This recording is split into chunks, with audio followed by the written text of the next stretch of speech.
everybody, this is Killing the Cabal. Thank you so much for tuning back in, and today we're going to be talking about this woman. Her name is Diana Mitford, and we're going to talk about her sister Unity Mitford as well. Now, during this video, you might hear a few pauses, and that's just where I'm taking a moment to get some information. I have lots of notes, and I have my other smart device pulled up so I can reference a few things. And I'm taking time to pause and to look for things because none of this is scripted. I have just enough time to do my research, and I have just enough time to make the YouTube video. Unfortunately, I don't have enough time to write a script and make it really professional. This isn't my full-time job. So that being said, I want to thank all of the new subscribers.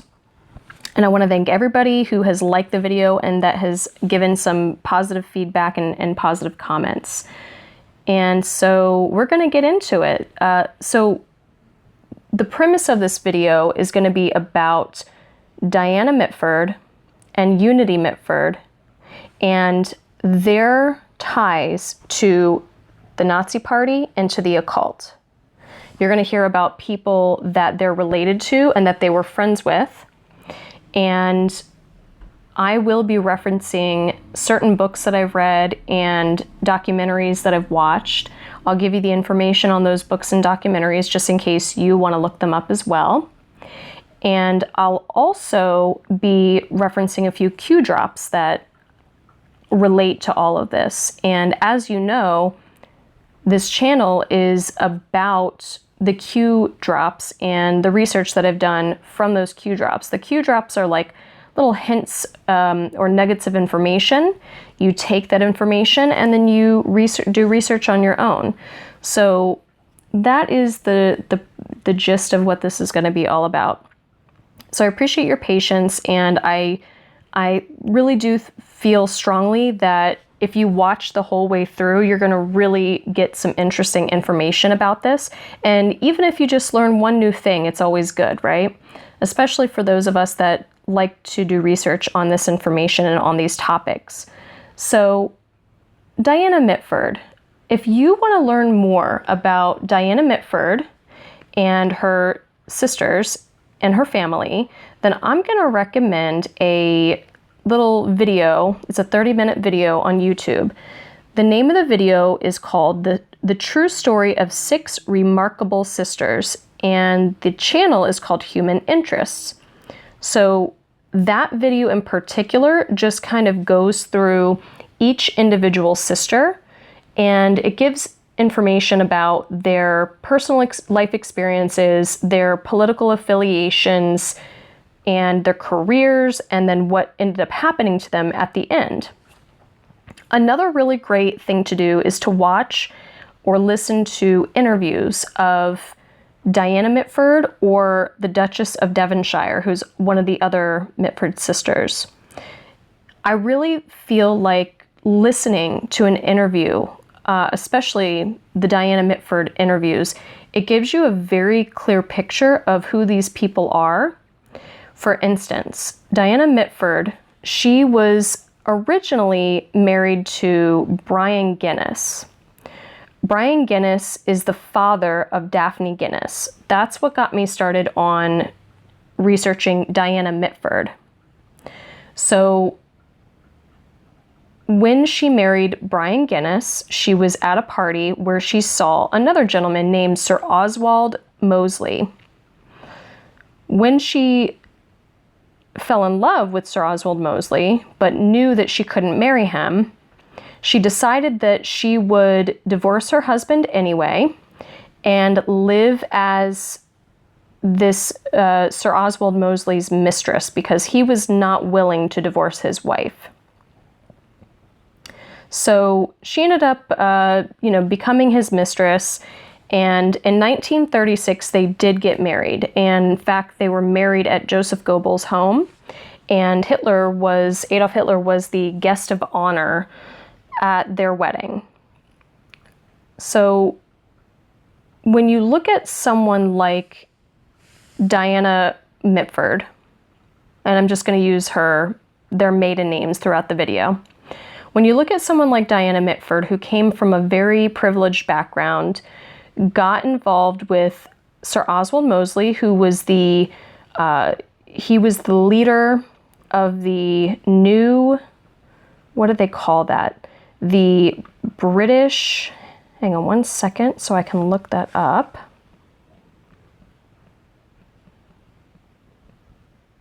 Some of this information I have memorized and some I do not. He became the leader of the British Union of Fascists. So the initials for that are BUF. When he became the leader of the BUF, there was an idea or an assumption that he would be the leader of that party in Britain. Hitler would, of course, have Germany, and then whatever other territories he had, like Poland. And then you have Mussolini in Italy. Oswald Mosley was very good friends with both Hitler and Mussolini. So they had this idea that Mosley was going to become Prime Minister of Britain under fascist rule, and Diana would be at his side. And then you have Unity entering into this picture, a 19-year-old girl deciding, because of her obsession with Adolf Hitler and with fascism, deciding that she wanted to move to Germany and she wanted to meet Hitler. That was what she wanted more than anything, they say. So with Diana Mitford, we're going to leave it there with Diana, and we're going to move on to Unity. Now, just a few pictures before I do that. So these are some pictures taken of Diana Mitford when she was young. And I'm sorry if I'm scrolling too fast, but you can find these pictures on Google. Very interesting pictures.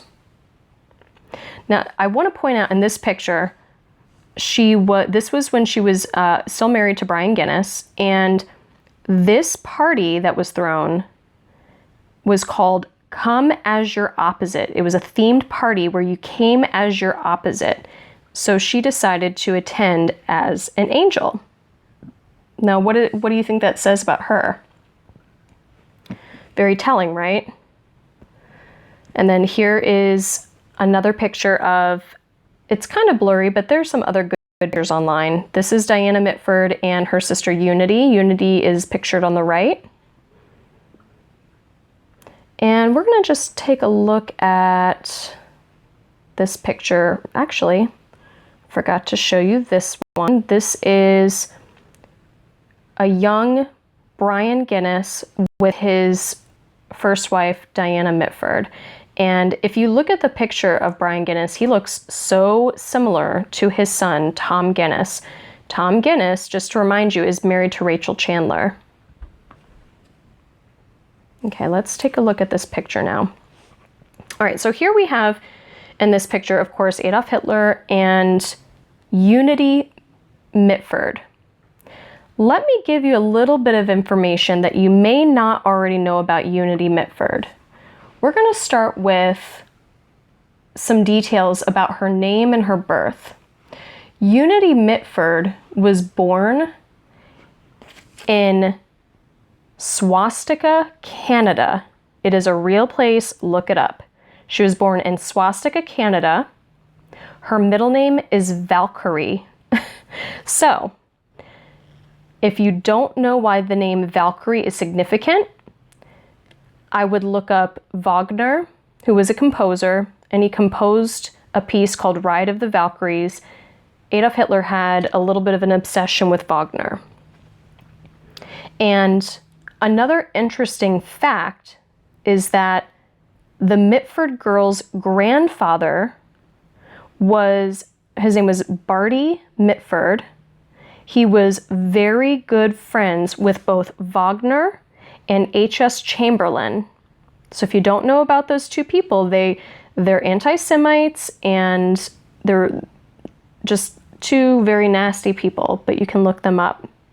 So she's born in Swastika, Canada. Middle name is Valkyrie. So we have Unity Valkyrie Mitford, and her grandfather, on top of this, was a fascist. He had fascist sympathies, and of course, being friends with Wagner and Chamberlain, that helps you to understand a little bit more about this family, okay? Now,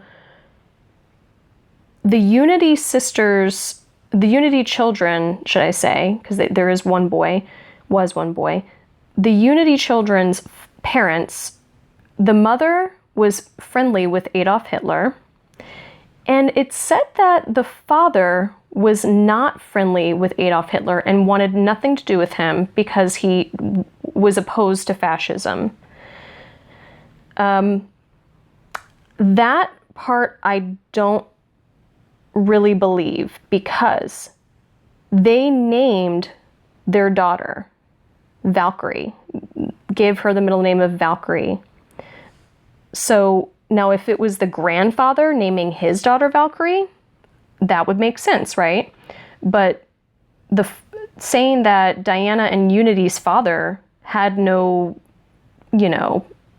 connection to that at all, why would he give the middle name of Valkyrie? That doesn't make any sense to me at all. So I don't know if he was a fascist, but it doesn't look so good for him, right? All right, so when Unity Mitford finally moved to Germany at the age of 19, she began to stalk Adolf Hitler. And if you want more information on that, that's going to go back to that documentary that I mentioned. It gives more detail. I'm just going to give you the cliff notes here. She began to stalk Adolf Hitler, and she would frequent the cafes that he would go to, and she would try to purposefully bump into him. And eventually she did. And she caught his eye, and they began a relationship. Now, most records say that their relationship was platonic, but there's a lot of records that would beg to differ. And one of the most fascinating things about all this is that when Hitler realized that she was born in swastika, as well as having the middle name of Valkyrie, and then having a grandfather that was a fascist, he was just completely taken by this girl. And he believed in predestination, as well as her. They both did, actually. They were both raised to believe things like that. So because of this reason, they had a very strong bond. And, Adolf did have other girlfriends like Eva Braun, but in a lot of articles that you can find, Eva Braun was actually said to have been very disturbed and upset by Hitler's relationship with Unity. And in fact, she tried to kill herself over that, which made Adolf kind of gravitate back to Eva Braun. But then he kind of circled back to Unity as well. And okay, so I'm going to leave it there with that and move on to the next thing here. Let's go back to Oswald Mosley. So there's an article that I read that talks about the possibility. Now they write it as fact, but I have not been able to find it anywhere else except for this one Daily Mail article, which is sometimes unreliable. But nevertheless, I wanted to mention this anyway. So in this article, it claims that Diana Mitford and Oswald attended the coming out party in England for Unity Mitford. It was kind of like her introduction into society. This was before Unity went off to Germany. So she has her coming out party, and they party until the late hours, and they're all having a good time and dancing and carrying on. And then in this article, it claims that upon Diana's suggestion, Oswald Mosley take Unity's virginity. I don't know if this is true, but that's what the article says. But that's very interesting because it makes it seem like Diana and Oswald Mosley are very interested in sort of guiding Unity through different, you know, areas of her life. So that was really weird. And then I start to read different books and articles. Let's talk about this book that I read a few passages from. It's a book called Mrs. Guinness, The Rise and Fall of Diana Mitford by Lyndsy Spence. And Lyndsy Spence, in her book, she writes a few things that apparently upset Daphne Guinness, because Daphne Guinness wrote this scathing review and said all of these negative things about Lyndsy, and, you know, called her a charlatan and said all these terrible, terrible things about her. Well, I'm going to read a few passages here. And this, I think, is why Daphne Guinness was so upset. Okay, so here we go right here. It says,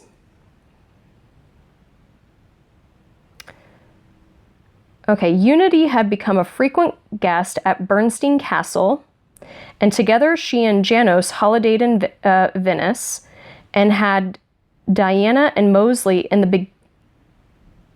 beginning of the affair.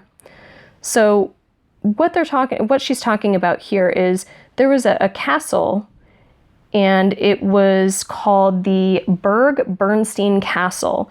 And there's a gentleman named Janos Almacy, who was a friend of Adolf Hitler's. He was obsessed with Hitler, and he met Unity Mitford and became really obsessed with her and wanted to be with her.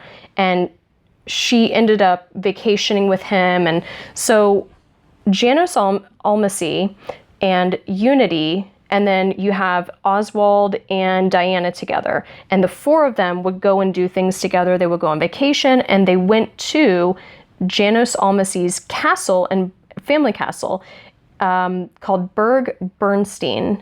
And this castle, I'm going to be reading more about this castle in a little bit here from another book, but let me just read on a little bit more about what Lyndsy wrote here that made Daphne Guinness so upset. Okay. So they holidayed at the castle. The castle was described as dark and sinister looking, perhaps not unlike Mosley. Janos was an enthusiastic occultist, a keen astrologer and necromancer in the Wallenstein tradition. Mosley was also no stranger to the occult. One of his closest allies and spokesman on military matters, J.F.C. Fuller, had been a disciple of Aleister Crowley, the libertine founder of the religious cult known by mainstream culture as OTO, but it was called Ordo Templi Orientis. Impressing Unity with his spiritual experiences, Janos charted Hitler's horoscope, which he warned portended catastrophes, collapse, and death at his own hand. Now I'm going to show you a picture of Janos, and let's see here. Okay, I thought I had, okay, here's the castle. Let's start with the castle. So this is the castle, and you can find pictures of the castle online. It's called Burg, B-U-R-G, Bernstein, okay? So here you have this woman writing a book, Lyndsy Spence, writing a book about Diana Mitford, claiming that they had, you know, ties to their lovers, and her husband had ties to the occult, and that they were influenced by this. Lyndsy Spence, this is interesting. Lyndsy Spence writes for a magazine called The Lady. The Lady is a British magazine, and guess who founded it? Thomas Bowles, the grandfather of the Mitford sisters. So I wonder if Daphne Guinness was so enraged because this is her great-grandfather's magazine that he started, and then you have this woman writing a book about your grandmother that's saying these things, right? Very interesting. So Thomas Bowles founded the British magazines Vanity Fair and The Lady. How interesting is that, right? So I wanted to bring up that book because that's a really great book. It's called, once again, it is called Mrs. Guinness, The Rise and Fall of Diana Mitford. And that's Lyndsy Spence, and she's on social media if you want to check her out. So this is the castle right here, and I am going to try to find that picture of Janos. I'm gonna pull that up in a little bit here. Here are some pictures of Mosley, though, that I wanted to show you. So this is his beginning. These are the beginnings of his political career, where he's dressed in all black. Here he is pictured with Diana Mitford. And you can see the little, symbols on the arm patch and right here. And then on the hat as well. Okay. Here he is giving one of his speeches. Just another picture of him. And then this is a picture of a representation of the Valkyrie. And if you want to learn more about the significance of Valkyrie, I would look that up. It's very interesting. This is Wagner. And then this is H.S. Chamberlain. These two gentlemen were friends with Barty Mitford, the girl's grandfather. Okay, so let's go back here. Take a look at this real quick. All right, I'm going to be pulling up a book, and bear with me. I am looking up some content that I want to share with you. Okay, so this book is called The Lost Oasis. It's by Saul Kelly, and really the bulk of it is about that club, the famous club called the Club Zerzura. And it was supposed to be this lost oasis in the desert. Everybody was trying to find it. The Nazis were interested in it for occult purposes, and the British intelligence agencies, as well as the Italians and the Germans, they were all interested in it for military strategy reasons. They wanted to map it out and use it for military strategy. So the book there's a character in this book, and this is all a true story, by the way. There was a movie called The English Patient, and that was all fiction. This is the true story behind The English Patient.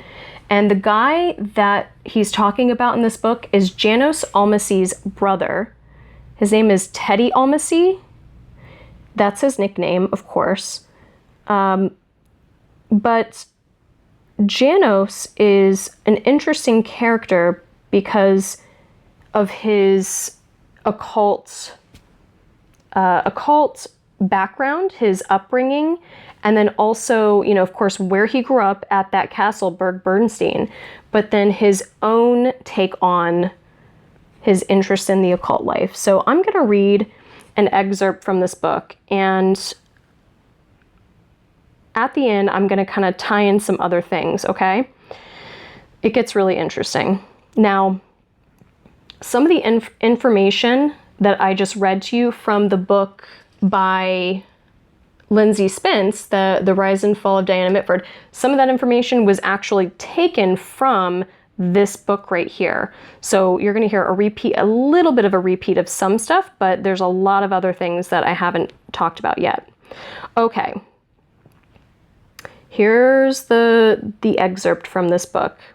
The massive fortress of Burg Bernstein, perched atop its steep and wooded rocky spur, had escaped the depredations of the Turks, who were more interested in easy booty and slaves, only to be blown apart by an explosion in the powder magazine. After extensive rebuilding, the castle became a vivid center of culture in the 17th and 18th centuries under the ownership of the great land-owning families of the Bathenys.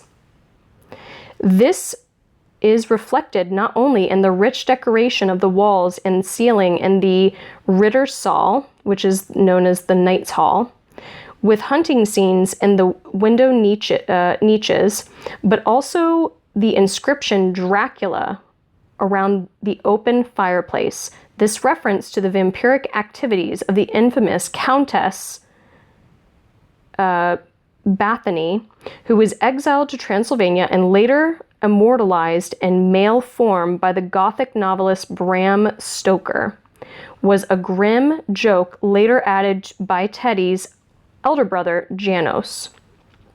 The castle had its very own ghost, the White Lady, who is said to flit down the winding corridor on the first floor to supplicate the image of the Virgin Mary on the wall outside of the room of Janos's crippled and devout wife, Marie.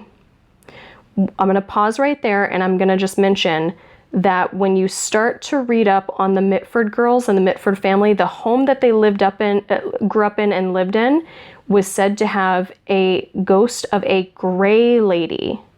Okay, so I'm just throwing that in there for information. All right, I'm going to continue now. It has been well remarked that women have not tamed this castle. These are garrison quarters for men at arms, an outpost against invaders.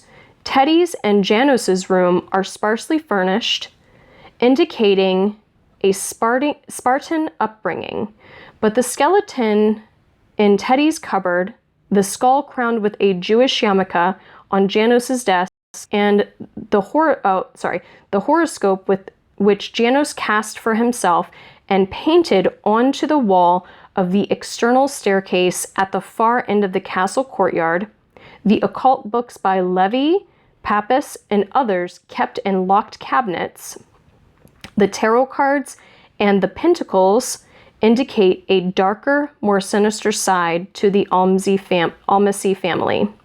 Janos later admitted that they dabbled in astrology and necromancy at Burg Bernstein. And this may explain the occasional appearance of the spirit lady sheeted in white. There are hints that the Almasys were also involved in occult Templarism.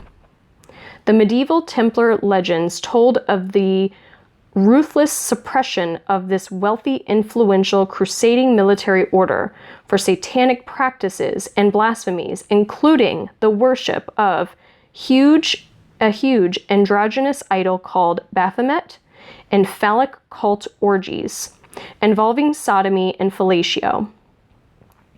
The Templar mythologies became confused with Freemasonry in the 8th century and entered late 19th century occultism through the writings on magic of the French occultist Alpheus Levi, or Levy. I believe it's Levi though. The latter greatly influenced his fellow countrymen and occultist Pappas. Levy credited the Templars with arcane knowledge inherited from the priests of Osiris in Egypt through Jesus and John the Apostle. Templars, tarot, Masons, and the Kabbalah, esoteric Egyptology, Indian religion, occultist versions of medieval chivalrous epics, Gnosticism, Stonehenge, and Atlantis were all mixed together to form a magical, pseudoscientific doctrine of natural supernaturalism. In the Findicical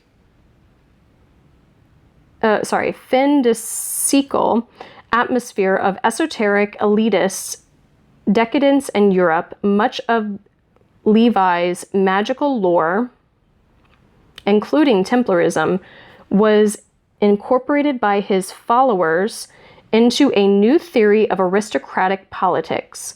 Some of the new anti-clerical and romantic right adopted the Templars as a secret elite who were the custodians of a superior knowledge which would confer on them the supreme power in modern society. Occult Templarism flourished among quasi-Masonic orders, and at least 2 specific Templar orders were founded on the continent around 1900. The OTO, with which Pappas and Aleister Crowley were involved, regarded the Templars as fallen Satanists who indulge in sexual magic during their rituals. The band of women-hating racist crackpots of ONT, which is Ordi Novi Templi, founded by the eccentric ex-Cistercian monk Lanz von Liebenfels, in a ruined castle on the Danube, liked nothing better than to collect castles in the Austria-Hungary in order to perform its elaborate rituals involving magical symbols and signs, including the swastika. Just as there is no direct evidence that Lanz was a seminal influence on Hitler, Himmler and the Nazis there is no direct evidence that ONT or OTO used Borostayenko for their occult rituals, but there is no doubt, judging from the collection of occult books and paraphernalia and the reported odd goings-ons in the castle, that the Almacies were aware of and interested in occult Templarism. And guys, thank you so much for hanging in there with me, but I'm reading off of a very dim-lidded phone. So there was a distinct whiff of, okay, here's where it gets interesting, okay? And there was a distinct whiff of sexual magic about Janos Almasie's dalliance with Unity Mitford at Burg Bernstein in the 1930s and their mutual infatuation with Hitler. Okay? All this astrology, necromancy, and occult Templarism with its homoerotic imagery and ritual had its predictable effects on the impressionable young Teddy. Teddy is Janos's brother. His astrological star sign Leo, the lion, was positive and masculine and ruled by the sun. Leo was associated with, above all, with the heart, hence the common expression lion-hearted. Okay, so let's drop down to, I don't want to talk too much about Teddy here. And, okay, the last thing I wanted to read from this is that if you want to read up a little bit more, actually, because I'm going to finish right there with this particular segment of the book, but there's some information and some evidence that Unity Mitford and Janos Almasie both had an obsession with Hitler and both were performing these sex magic rituals. Why did they want to do these rituals? What was the purpose of this? Was there a particular thing that they had in mind that they wanted to have happen, so they wanted to gain favor by doing some of these rituals in order to have that thing happen? Now, here's where it gets really good, guys, okay? Now, after all this, okay, Unity cuts ties with Janos. They are no longer really like together, seeing each other. The reason, now this is speculation from some people, but the reason why they think Unity did this is because she wanted to make sure that she gave all of her focus and attention directly to Adolf Hitler, okay? So let's talk about this picture right here. All right, here's Unity Mitford.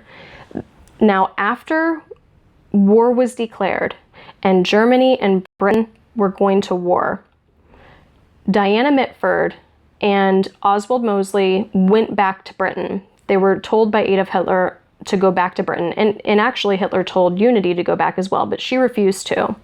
So she supposedly, after this happened, after Hitler told her to go back to Britain and after war was declared, she supposedly shot herself in the head, and it caused damage. It supposedly caused brain damage, and she wasn't able to speak the same way, and she wasn't able to think the same way, but she survived it somehow, okay?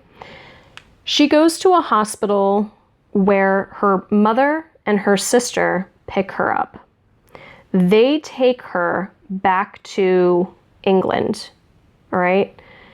When they take her back to England, they keep her at the house. These are pictures of her getting in the ambulance to go back to her home. And there's video footage of this as well. And I think the most eerie thing about the video footage is that she almost seems to be kind of laughing and giggling a little bit and excited to have all these cameras on her. And I don't know if that's from the brain damage or from the other information I'm about to give you, okay?